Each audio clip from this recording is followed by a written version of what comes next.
Bien, pues recibimos con muchísimo aprecio al profesor académico, pensador, ¿y qué otra cosa más se puede decir? Conocedor, abogado de profesión, que eso es lo más importante, abogado constitucionalista, Freddy Ángel Castro, un gran amigo nuestro y profesor de Otoniel Bonilla. En la Facultad de Ciencias Jurídicas y Políticas de la UAS. Profesor, en la década de los 90, cuando yo estudié. Buenos días y bienvenido. Saludos, bienvenido, gracias por la invitación, un placer encontrarme contigo y con Otoniel aquí. Bueno, saludos y bienvenido. Parece que los lunes son de apertura. Bueno, creo que el momento amerita seguir debatiendo, seguir hablando sobre las pretensiones que un grupo de políticos a la cabeza del presidente de la República pretende modificar la Constitución, pese a que la población en más de un 70% está diciendo que no quiere que se toque la Constitución. Pero me acabo de encontrar con un tuit que sube José Marte Piantini, que es un comunicador, pero además inclinado hacia el PRM, que estaba viendo un programa donde participó un miembro del comité político, Temístocles Montaz, donde él anuncia que se va a someter la reforma a la Constitución, y si Leonel no acata eso, entonces lo van a expulsar del partido. ¿Qué tan fácil pudiera darse una expulsión del presidente de esa organización política con una ley de partidos, con una misma Constitución? ¿Cómo se da ese proceso? ¿Y qué tan fácil? Porque lo dice con tanta ligereza el Temístocles Montaz, que cualquiera lo pudiera ver como algo sencillo. Sí, mira, lo que sucede es que en la República Dominicana las élites políticas, muchos dirigentes todavía no han hecho el transfer, es decir, la transferencia de un sistema constitucional democrático con niveles autoritarios, con ausencia de normas, hacia lo que nosotros tenemos hoy.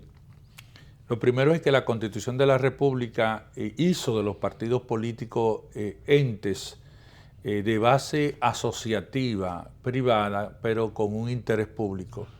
Por lo tanto, los partidos políticos todos dejaron de ser ONG, donde los directorios, las comisiones, los comités políticos decidían, expulsaban al amigo o a la amiga que no estaba de acuerdo con las directrices del grupo que dirige la entidad. Hoy en día, los partidos políticos no solamente son entes de asociativos de derecho privado, sino que tienen dos nuevas regulaciones: la ley 318, la ley de partidos políticos, y la ley de la Junta Central Electoral. En el caso de la ley de partidos políticos, los militantes adquirieron derechos, y no solamente que los militantes adquirieron derechos, sino que también esos militantes son actores de los procesos con garantía de ley. Lo que quiero decir, para ponerlo más simple, es que ningún miembro de un partido político puede ser expulsado sumariamente porque se oponga a una posición del partido. Para eso tendrían que demostrarle y hacerle un expediente de faltas graves que tienen que ver primero con el desempeño propio de él al frente del partido, segundo, con su participación en la vida política, es decir, expedientes de la autoridad de la cosa irrevocablemente juzgada en términos penales, expedientes sobre corrupción, por ejemplo, sobre el avance de las nuevas tendencias de que no hay prescripción en el marco de la corrupción, y a partir de ese elemento, o sea, el Comité de Disciplina juzgarlo, pero aún así eso iría al Tribunal Superior Electoral, y el Tribunal Superior Electoral tiene que decidir y conocer del conflicto, de la observación, del procedimiento, de los medios de prueba. Para que una cosa suceda en el marco de esa situación, estamos hablando de 3 o 4 o 5 meses. Entonces, si el propósito es inhabilitar, por ejemplo, al presidente Fernández, señores, hay que despertar, porque políticamente, en términos de lo que son los plazos procesales, congresionales y del derecho electoral, estamos hablando de que ya estamos a 25 días. O sea, la legislatura se cierra el 26 de julio Y si usted el 25 no tiene una reforma hecha, al presidente Danilo Medina se le va a hacer muy difícil convocar una convocatoria extraordinaria con un mandato expreso de 30 días para conocer de la reforma constitucional. Eso crisparía aún más la situación en el país, sobre todo en un momento político donde las fuerzas sociales se están descantando por el interés de que no se produzca una nueva reforma. Así lo hizo la Coalición Democrática para la Defensa de la Constitución, que hizo una gran marcha el miércoles pasado. La Fundación Institucionalidad y Justicia acaba de plantear que prolongar el periodo para una reforma sería una grave amenaza a la estabilidad democrática. Así lo ha hecho también Ángel, que ha dicho que no está de acuerdo con una reforma constitucional, participación ciudadana. Es decir, que cuando tú te vas al escenario social de las iglesias evangélicas, por ejemplo, la mayoría de las iglesias evangélicas no están a favor de una reforma constitucional, y también en el propio seno de la Iglesia Católica, con algunos bemoles y algunas bajas que tienen que ver con la presión que se ejercen desde el poder. Entonces, para mí, eso no es más que un ensayo sin importancia ni trascendencia, que no puede prosperar en un marco como el que está en estos momentos, que es una lucha política que trasciende el elemento personal para ir al elemento institucional. O sea, la gente no entiende, y hay que explicárselo, que esto es la contradicción histórica de la República Dominicana. O sea, que la prolongación de los periodos y la reforma constitucional es la continuidad de Pedro Santana, de Lili, de Ramón Cáceres, de Balaguer, que es un problema también en el caso de Horacio Vázquez, sí, que estamos en presencia entonces de una repetición, de una contradicción en una coyuntura que no se reduce exclusivamente a la lucha del poder, sino a la lucha por la institucionalidad democrática del país. ¿Por qué? Porque el poder político en democracia es donde se desafía.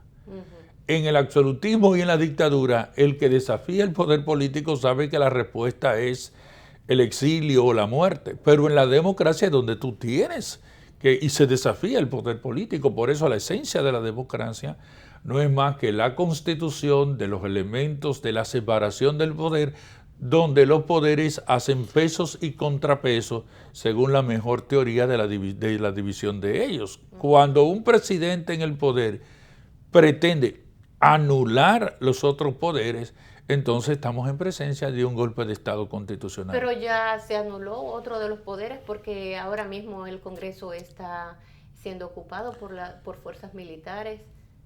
¿Qué lectura se le da a eso? Esa lectura del Congreso es muy grave. Es muy grave, primero, por todas las violaciones que ahí se han cometido y lo que esto significa en un espacio de un Estado que va a lo internacional. Lo primero es que ni el presidente de la Cámara de Diputados ni de senadores tienen competencia para movilizar las Fuerzas Armadas. Las Fuerzas Armadas, su comandante en jefe es el presidente de la República. En este sentido, uno entiende que si las Fuerzas Armadas se movilizaron fue porque el presidente Danilo Medina lo autorizó. Los guardias no caen en gancho, los guardias ahí no se equivocan. Yo que tuve con ellos 10 o 15 años en los cursos de Estado Mayor, de generales, coroneles, a todos los niveles, yo sé cómo ellos piensan. Ellos no se desvían, ellos tienen una línea de mando y esa línea de mando no la quebrantan. Pero además de eso, el artículo 252 de la Constitución dice que las Fuerzas Armadas solamente pueden actuar en el marco interno a solicitud del presidente de la República y en un estado de situación donde la Policía Nacional no pueda controlar lo que pudiera estar pasando en el orden interno. Entonces ellas vienen a actuar como auxiliares de la Policía Nacional. Pero resulta que ahí lo que habían era un grupo de 100 o 200 muchachos entregando un papel y una proclama al diputado Merán, lo que pasó el lunes pasado. O sea, no teníamos ningún estado de situación, ningún estado de obstrucción, ni siquiera de las vías públicas, para que se produjera subsecuentemente lo que sucedió, que fue entonces en la simbolización, un ataque al Congreso. Ahí había ido Marcha Verde y había ido todo el mundo. Y no, eso no había pasado. No, y lo importante era que quien tenía el permiso era Johnny Ventura, porque quienes iban a montar el evento era la coalición democrática, era una fiesta más para la gente, divertirse, los merengueros y esas cosas. Se ha dicho que, según ha trascendido y se ha informado, de que los organismos de inteligencia del Estado tendrían información de que esa carpa que se colocaría en los alrededores o en el frente del Congreso era un señuelo y que desde ahí sería ocupado el Congreso. Ustedes, que eran parte de los organizadores, ¿qué tienen que decirles? No, hombre, nosotros pensamos, cuando discutimos eso en la coalición, nosotros lo que dijimos, bueno, mira, Johnny Ventura, encárgate de montarle un poquito como de salsa, de mambo. Tú sabes que los procesos aquí electorales son muy jocosos, o sea, mucho redoblante, la parte cultural. Sí. Entonces, pero asaltar el Congreso, ¿para qué? Primero, para los que nos están escuchando, el Congreso, porque yo he dado clase en el Congreso, en la Maestría de Constitucional, el Congreso tiene su propia seguridad interna. Sí, claro. Es decir, no es verdad que un grupo de personas tiene eso. Segundo, el Congreso ya tenía un reforzamiento militar, policial, porque yo tuve que visitar el Congreso y no pude entrar por la barra principal, no a partir de esto, sino de una presentación en una de las comisiones de derechos humanos que me llamaron para una consulta y hubo que mandarme a buscar. Es decir, que estaba suficientemente redoblado a partir de que los médicos hicieron una protesta sobre el problema de las residencias únicas. Eso te dice a ti que bajó la universidad como con 1000 y pico de gente y ya esos policías tenían el control y disolvieron eso. Entonces, no es verdad, no había ninguna información de inteligencia, pero tomar el Congreso para asaltarlo, ¿para qué? Eso no tiene razón. ¿Por qué? Porque desde el punto de vista de lo que es el control social, hay un dato muy claro. Cualquier acción de sobrepasamiento, de precipitación, de violación a las instituciones, como puede haber sido el ocupamiento del Congreso, desmeritaría la lucha en contra de la causa principal. Entonces, ese error es un error de ingenuidad política. Eso no iba a suceder nunca, ni va a suceder, porque las fuerzas que luchan en términos democráticos es con la democracia. Entonces, el Congreso, ¿cuál ha sido el efecto? En Congreso ocupado, unas imágenes internacionales reproducidas por la agencia EFE, una parálisis de las dos bancadas, la bancada del PRM, la bancada de los partidos minoritarios y de los senadores que siguen al presidente Fernández. El Congreso está paralizado. A mí me luce mucho que el esfuerzo de acercamiento del presidente del Senado tiene que ver con esta situación, porque si se le paraliza el Congreso con 20 o 25 días, muchos proyectos importantes que están ahí se van a quedar en el escenario, como es el problema de la ley para determinar la nueva reorganización territorial del Estado Dominicano, que es sumamente importante. Pero, por otro lado, lo legal y lo no legal. Hoy el Congreso está ocupado por fuerzas especiales internamente, con unidades caninas, con todo aquello, y ha sido denunciado por la oposición, por el PRM. De hecho, ellos no están sesionando, no están votando por nada, y por eso es que ellos no han podido completar la bancada para aprobar ningún tipo de ley. Ahora bien, si lo que dice Temístocles Montaz se da en esta semana de que se va a someter el proyecto de reforma a la Constitución, ¿qué validez pudiera tener esto? ¿No caería en la ilegalidad por la situación en que se encuentra el Congreso actualmente? Mira, en el caso de esa propuesta, a mí no me luce viable. No me luce viable por la siguiente razón. Es la siguiente. Parecería que en el cálculo político del sector del presidente Danilo Medina, para ellos hacer una modificación constitucional siguiendo la vía interna del partido pudiera resultar que el partido se divida, se fraccione, y hay preocupación por eso, porque al final tú no es que tú seas candidato presidencial, es que tú ganes las elecciones. Sí. Y también en el caso del Congreso, lo que se está demostrando es que los votos no están. Mire, si los votos estuvieran, Hace rato que esto está. hace rato que el proyecto hubiese llegado.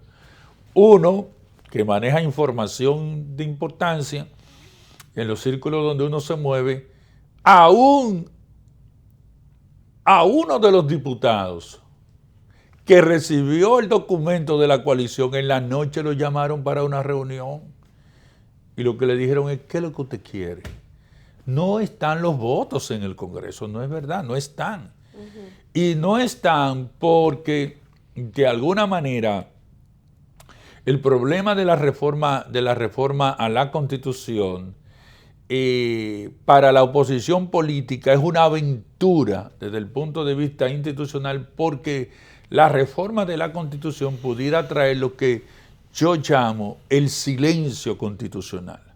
O sea, en derecho administrativo hay lo que se llama el silencio administrativo.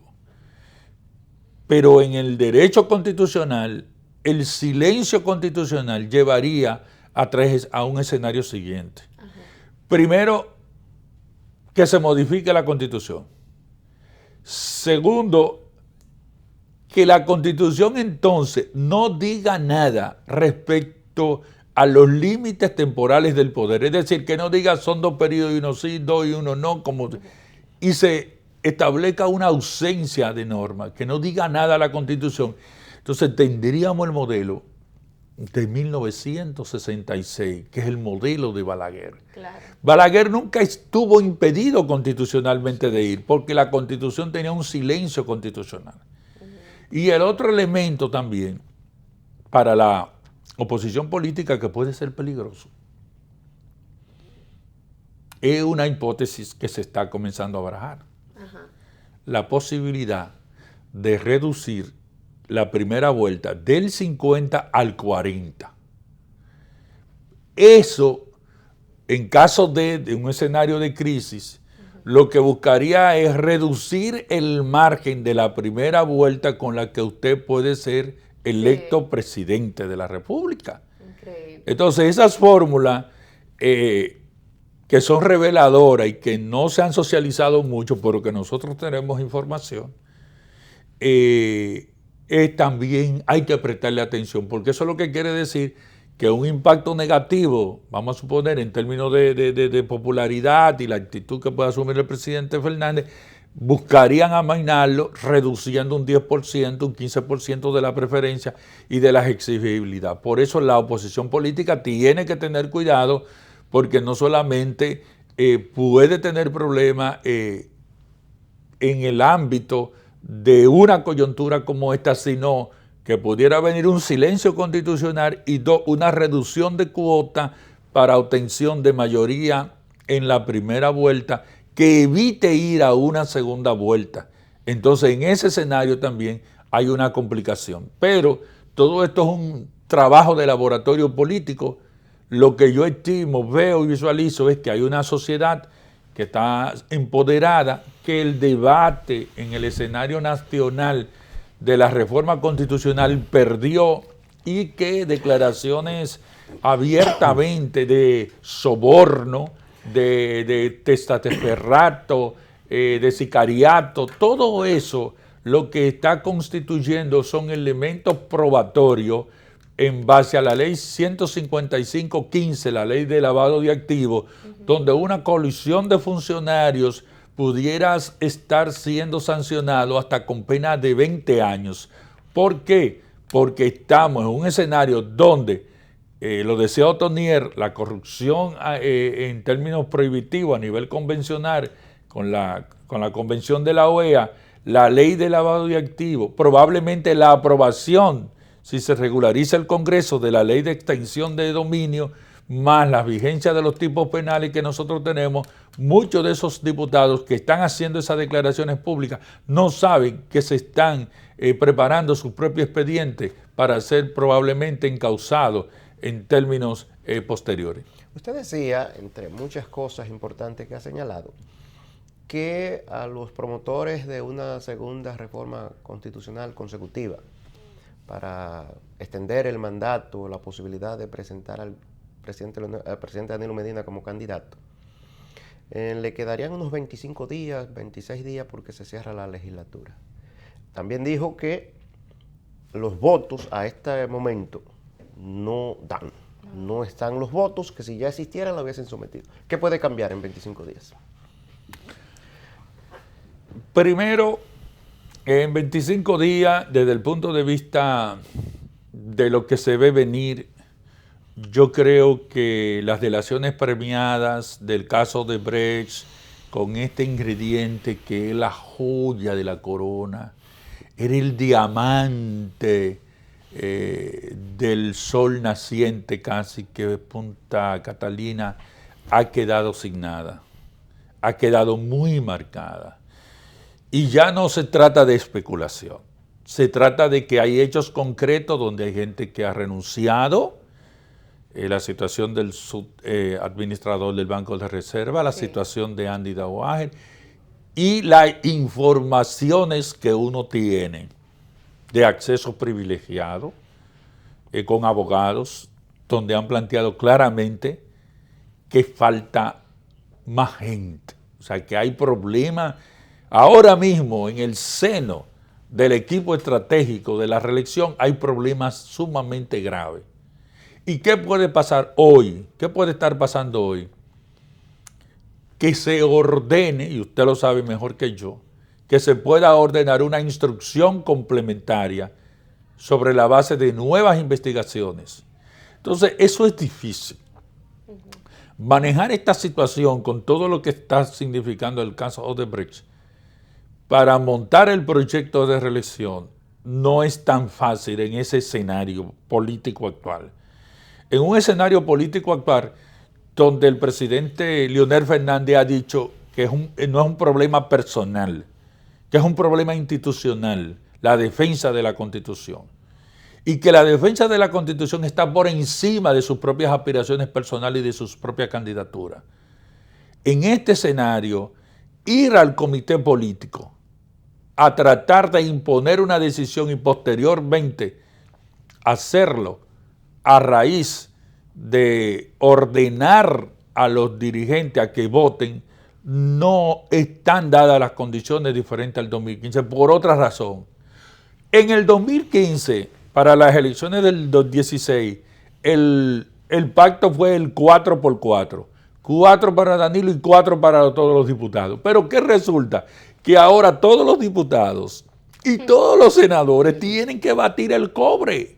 Sí. Y muchos de ellos están disgustados. Propiciado por el propio Danilo Medina. Porque tienen que ir a gastarse un dinero, 10 o 15 millones o 20 millones hasta en una senaduría, y entonces ellos no tienen ningún tipo de garantía. Entonces, ellos no tienen ahora que apalancarse en el sentido de ir a votar en un bloque de línea donde ellos no están recibiendo ningún beneficio.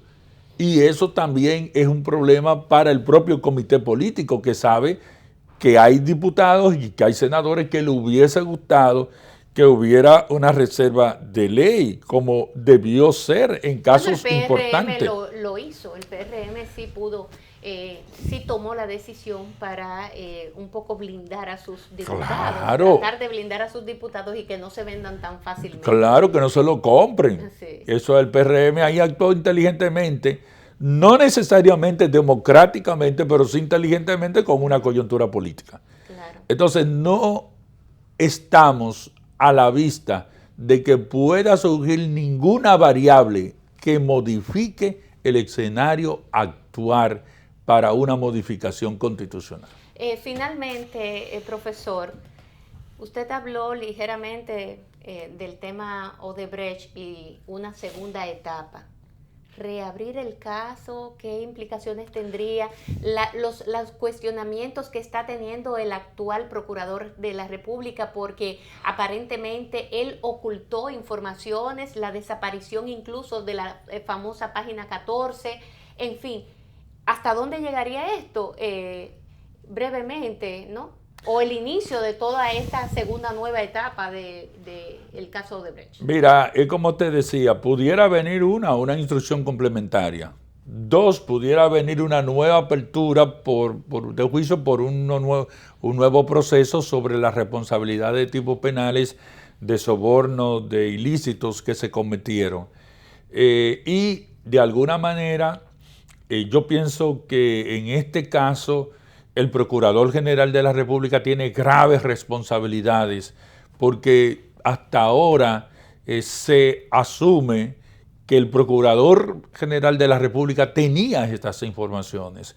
Yo insisto que el periodista que da las informaciones en Quito lo que hace es una nueva revelación, o sea, una filtración, vamos a decirlo así, de cosas que en los procesos penales de América Latina no se airearon, y por eso que tú ves que toca República Dominicana, toca Panamá. Sí.